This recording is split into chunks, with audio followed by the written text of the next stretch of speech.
Hello, आप सबका मेरे चैनल स्पीडिंग ला ज्ञान में स्वागत और अभिनंदन है। मैं आज आपको भारतीय नागरिक सुरक्षा संहिता 2023 के कुछ इंपॉर्टेंट क्वेश्चन सॉल्व कराने जा रही हूँ। मैंने आपको बताया था कि जो है एपीओ की वैकेंसी आ रही है, जिसके लिए आपको सीआरपीसी की जगह भारतीय नागरिक सुरक्षा संहिता पढ़ना पड़ेगा।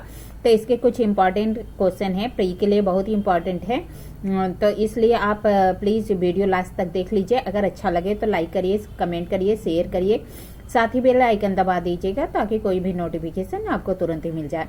पहला क्वेश्चन है, किस धारा में अन्वेषण की प्रक्रिया दी गई है? क्या कह रहा है? किस धारा में अन्वेषण इन्वेस्टिगेशन की प्रोसेस दी गई है?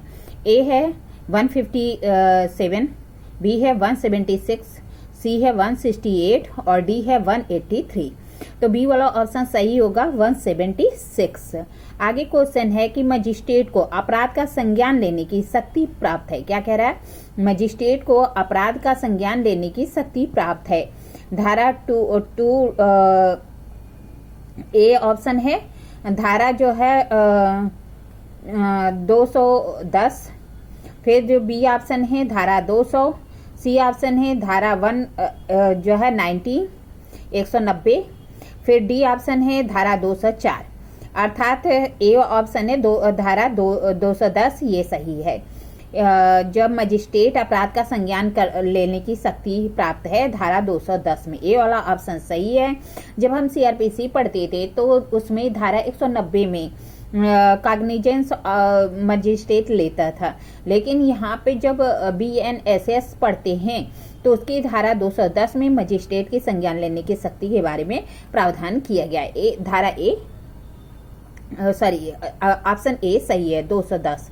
फिर आगे क्वेश्चन है, सेशन न्यायालय किसी अपराध का संज्ञान ले सकता है? क्या कह रहा है? सेशन न्यायालय किसी अपराध का संज्ञान ले सकता है।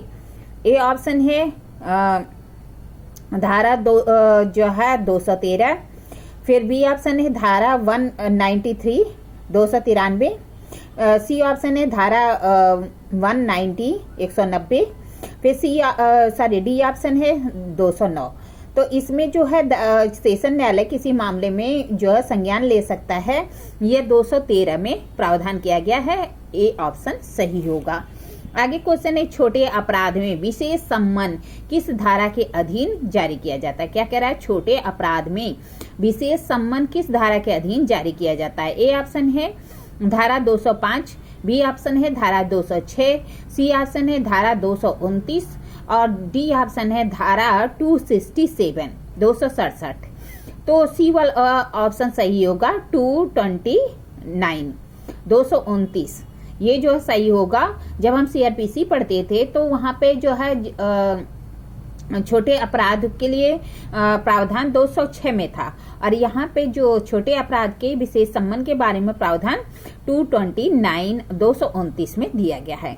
आगे क्वेश्चन है, सेशन न्यायालय द्वारा विचारणीय मामले में न्यायालय किस धारा में जो सेशन न्यायालय द्वारा विचारणीय मामले को न्यायालय किस धारा में सेशन न्यायालय को सुपुर्द करता है? ए ऑप्शन है धारा 225, बी ऑप्शन है धारा 227, सी ऑप्शन है धारा 232 और डी ऑप्शन है 209। तो जो है इसमें सी वाला ऑप्शन सही होगा, 232, 232 में जो है सेशन न्यायालय द्वारा विचारणीय मामले में न्यायालय क्या करेगा? सेशन न्यायालय को मामला सुपुर्द कर देगा।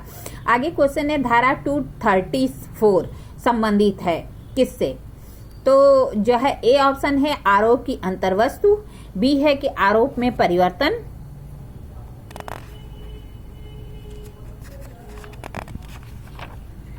सी ऑप्शन है कि आरोप की गलती का प्रभाव और डी ऑप्शन है विभिन्न अपराधों के लिए पृथक आरोप पत्र। तो आरोप की अंतर्वस्तु, ए वाला जो ऑप्शन है कि जो है 234 किससे संबंधित है? तो आरोप की अंतर्वस्तु से संबंधित है। आगे क्वेश्चन है कि सही सुलेमित युग्म है। क्या कह रहा है? सही सुलेमित युग्म है। आरोप में गलती का प्रभाव, धारा जो है 238। फिर है कि आरोप न्यायालय द्वारा आरोप में परिवर्तन 239। फिर जो है न्यायाधीश या लोक सेवक का अभियोजन 2 जो है 218।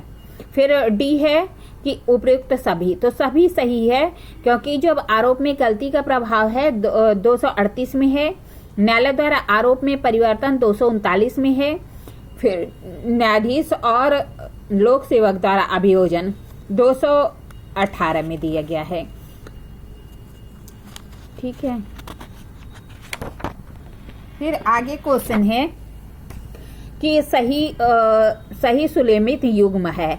एक ए ऑप्शन है दोहरे दंड का संरक्षण 337। फिर सहअपराधी का क्षमादान 342। फिर आवश्यक साक्षी का सम्मान 348। अभियुक्त की परीक्षा 351। तो सभी सही है। जब दोहरे दंड का संरक्षण देखते हैं तो 337 सही है। सहअपराधी का क्षमादान 343 सही है। आवश्यक साक्षी को सम्मान 348 सही है। अभियुक्त की परीक्षा 351 सही है। आगे क्वेश्चन है कि सही सुलेमित युग्म है।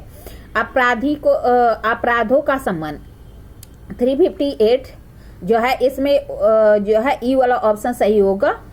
ऊपर जो है दोहरे दंड का संरक्षण 337, सहअपराधी का क्षमादान 343, आवश्यक जो है साक्षी को सम्मान 348 और अभियुक्त की परीक्षा 351। तो ई वाला ऑप्शन सही होगा। आगे क्वेश्चन है कि सही सुलेमित युग्म है।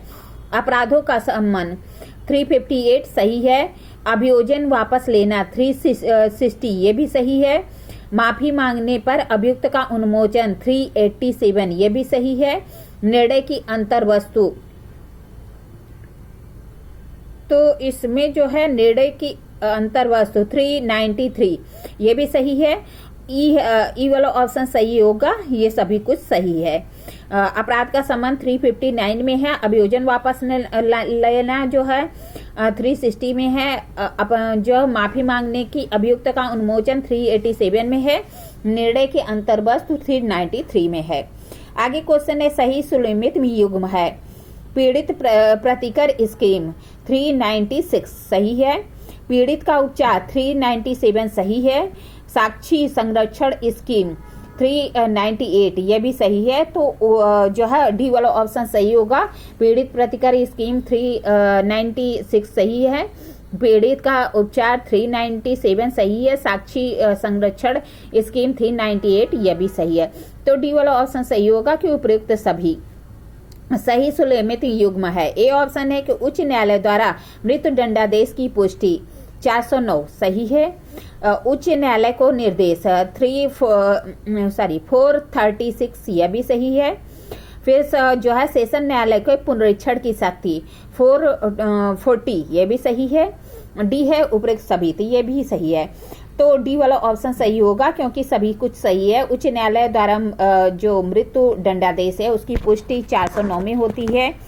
उच्च न्यायालय को रेफरेंस हाई कोर्ट को रेफरेंस 436 में है। और जो रिवीजन है सेशन न्यायालय का वो 440 में है। तो जो है डी वाला ऑप्शन सही होगा कि उपयुक्त सभी। इस तरह मैंने आपको कुछ क्वेश्चन सॉल्व कराया। आगे और भी क्वेश्चन सॉल्व कराते रहेंगे। अगर आपको मेरी वीडियो अच्छी लगती प्लीज लाइक करिए, सब्सक्राइब करिए, कमेंट करिए, शेयर करिए, साथ ही बेल आइकन दबा दीजिए ताकि कोई भी नोटिफिकेशन आपको तुरंत मिल जाए। ठीक है, धन्यवाद, thank you, best of luck.